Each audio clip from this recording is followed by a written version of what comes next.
Avant la vidéo Affaire Aliko Dangote et la mafia économique black, je vous donne les clés pour reconnaître ces Africains ou ces Afrodescendants qui détestent leur négritude ou africanité.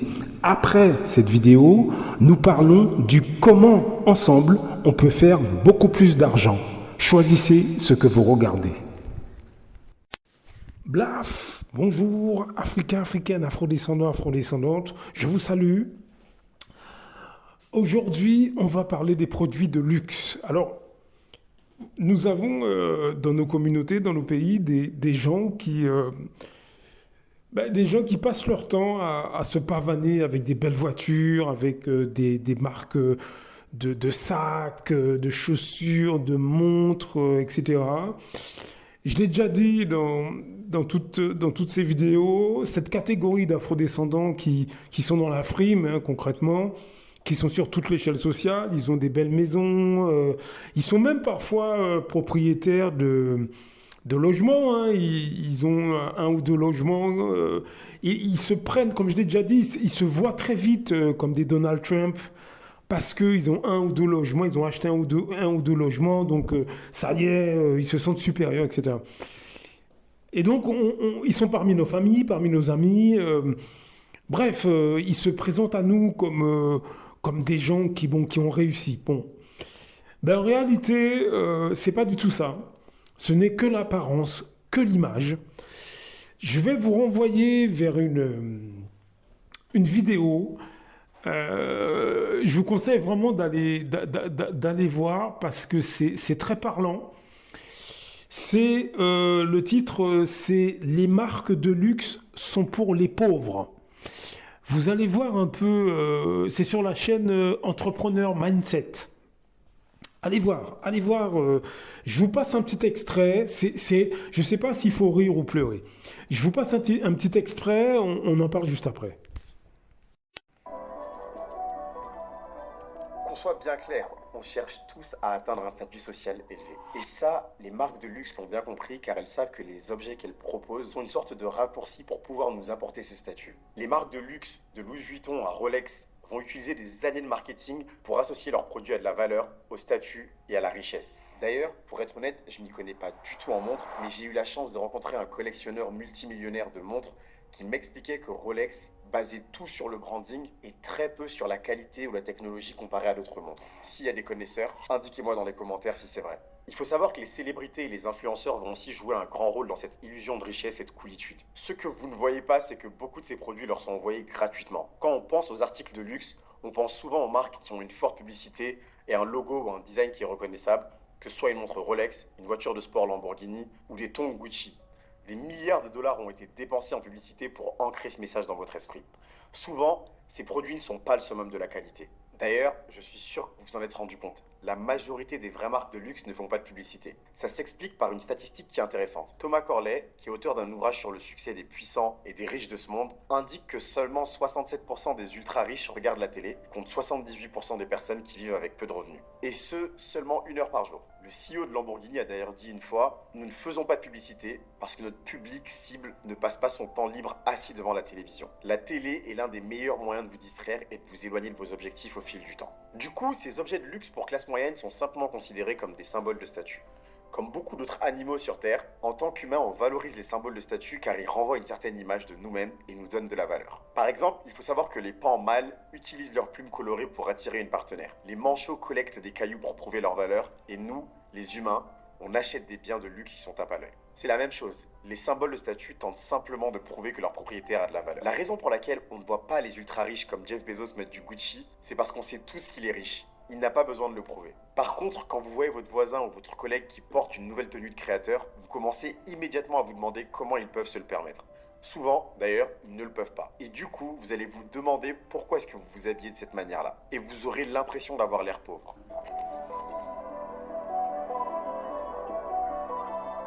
Un autre fait qui est intéressant, c'est que dans les endroits où les inégalités de revenus sont élevées, les personnes qui ont le plus faible revenu ont un stress social qui est incroyable. Leur position qui est inférieure dans la hiérarchie sociale est est plus évidente et donc plus lourde de conséquences. Et donc pour pallier à ça, certaines personnes vont acheter des biens qui donnent l'impression qu'elles ont de l'argent à dépenser, même si c'est pas le cas. Des chercheurs ont examiné les tendances de recherche sur Google à travers les États-Unis et ont constaté que les gens dans les États avec des inégalités de revenus relativement élevées étaient plus susceptibles de rechercher des marques de luxe que ceux dans d'autres États. D'ailleurs, par rapport à toutes les études que j'ai citées depuis le départ, vous retrouverez les liens de celles-ci dans la description. On peut donc en fait cartographier cette corrélation et voir que les recherches pour des marques de luxe comme Ralph Lauren ou des articles comme des vestes en fourrure ont la même répartition que la carte des inégalités de revenus. Malgré ce qu'on pense, les articles de luxe courants ne sont pas seulement achetés par les riches. En fait, les consommateurs des classes moyennes et inférieures représentent près de la moitié du marché mondial des biens de luxe. Les gens aiment critiquer ceux qui dépensent trop, mais ils ne réalisent pas vraiment pourquoi les gens le font. Par exemple, les baskets Jordan, qui sont souvent surévaluées, sont populaires parmi les jeunes hommes, y compris dans les quartiers pauvres, bien qu'une paire de Jordan coûte parfois la moitié d'un salaire. Pour certains, leur statut dans la société est précaire. Beaucoup de personnes à faible revenu ne peuvent pas se permettre de paraître comme telles. Il est difficile d'attirer un partenaire romantique si vous avez l'air d'être un pauvre loser qui a pas un sou, et bonne chance pour obtenir un bon emploi si vous vous présentez à un entretien en ayant l'air de quelqu'un qui n'a jamais eu un bon emploi avant. La preuve la plus évidente que ces articles de luxe vont agir comme un symbole de statut nécessaire pour la classe moyenne, c'est le nombre impressionnant de contrefaçons qui existent. De Canal Street à New York à AliExpress en Chine, vous allez trouver une multitude d'articles avec des logos qui sont en fait fake. Leur qualité est généralement inférieure, mais la demande continue d'avancer.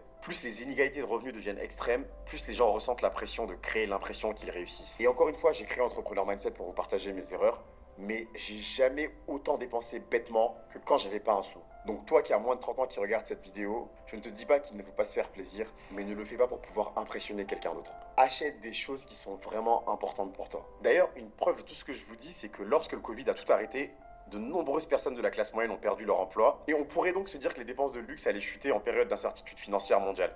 Mais c'est exactement le contraire qui s'est produit. LVMH, qui est la maison mère de Louis Vuitton, qui possède Tiffany ou Dior, a connu une période de croissance incroyable. Sa capitalisation boursière a dépassé à un moment donné les 500 milliards de dollars, et Bernard Arnault est devenu plusieurs fois pendant cette période-là la personne la plus riche du monde. C'est ridicule, hein. C'est clairement ridicule. C'est clairement ridicule. C'est ridicule. C'est ridicule.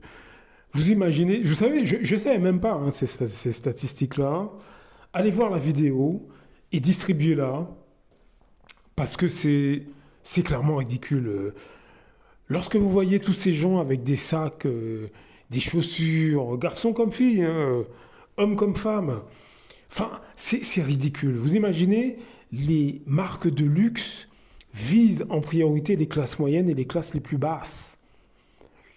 Ça veut dire que il y a une catégorie très importante de personnes, tout pays confondu, hein, qui s'achètent, en tout cas dans les pays occidentaux, qui veulent tellement paraître riches qu'ils mettent vraiment des sommes folles dans des produits de luxe alors qu'ils n'ont pas les moyens. Je savais que ce type de personnes existait, mais je ne savais pas que ça allait jusque-là. Ça me rappelle beaucoup les sapeurs congolais. Il y a, si vous regardez parmi les 2-3 dernières vidéos que j'ai pu faire, j'ai mis un extrait, je ne sais plus le titre de la vidéo, où on montrait des sapeurs qui dépensaient des sommes de dingue. Il y a un gars, en fait, le gars il habite à Blois, parce qu'il y a une forte communauté congolaise à Blois. Et en fait, il achetait, il montrait qu'il avait acheté des chaussures. La paire, c'est près de 850 € la paire. Et il en avait une vingtaine, une quinzaine ou une vingtaine. Mais vous imaginez le... Enfin, cette histoire de sapeur, là... Hein, en fait, moi, je n'ai rien contre la sape, c'est pas ça le problème.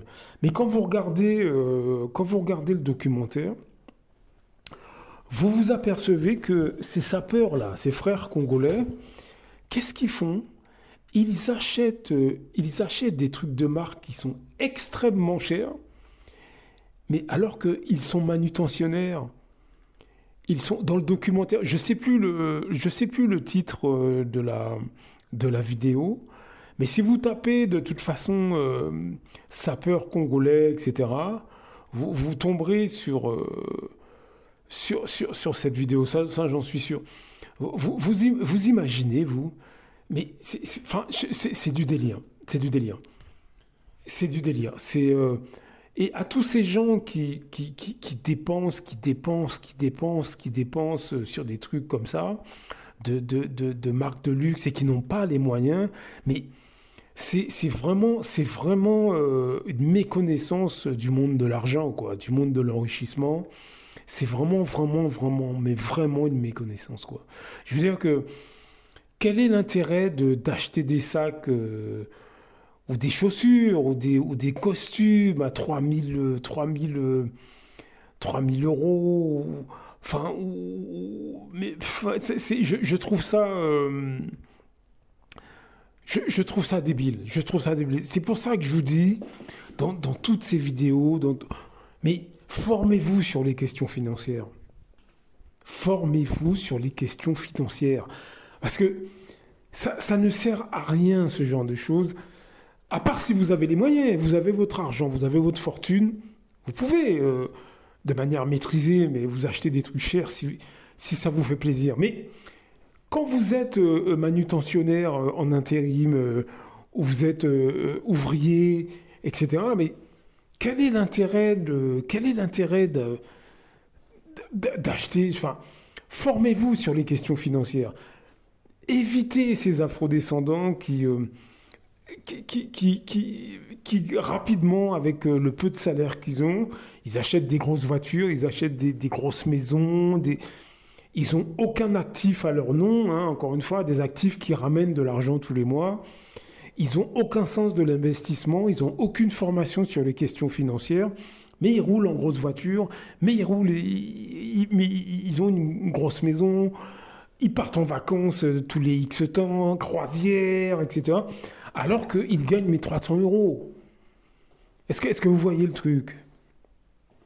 Est-ce que vous voyez le truc? Donc évitez ces trucs ridicules. Formez-vous, mes amis. Formez-vous. Formez-vous sur ces questions parce que ça ne sert à rien de faire ce genre de choses. Ça ne sert à rien. Réécoutez le petit extrait que je vous ai mis ou allez voir la vidéo. Mais c'est affligeant, les statistiques et les données qui ont été mis en avant par celui qui a fait la vidéo. Mais c'est affligeant, c'est triste. C'est triste.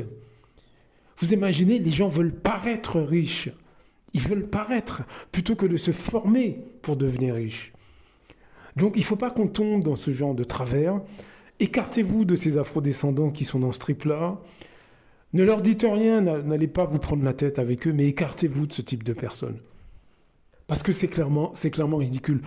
Dans nos communautés, dans nos pays, hein, que vous soyez Afrique, Caraïbes, etc., on a tous vu ces gens avec des gros 4x4, avec le style, le vestimentaire, ou c'est le téléphone, ou c'est ci, ou c'est ça. Ils sont dans les soirées, ils se pavanent. On a tous vu ce genre de personnes qui, sous prétexte qu'ils aient le moins de petits boulots de fonctionnaires, se sentent au-dessus de tout le monde, alors qu'on sait qu'ils sont endettés et qu'ils ne s'en sortent pas. Je veux dire, regardez ces gens avec beaucoup de recul, ne vous laissez pas impressionner par ce qu'ils vous montrent et formez-vous sur les questions financières. Comme je l'ai dit, il y a des documentaires, il y a des vidéos, etc. Formez-vous sur ces questions financières. Formez-vous, mes amis, formez-vous. Formez-vous. Ne restez pas comme ça. Il faut qu'on se forme, il faut qu'on devienne des gens qui ont un poids économique beaucoup plus important. Et ça commence par se former sur ces questions-là. Il faut vraiment qu'on garde ça en tête. Blaf, à très bientôt.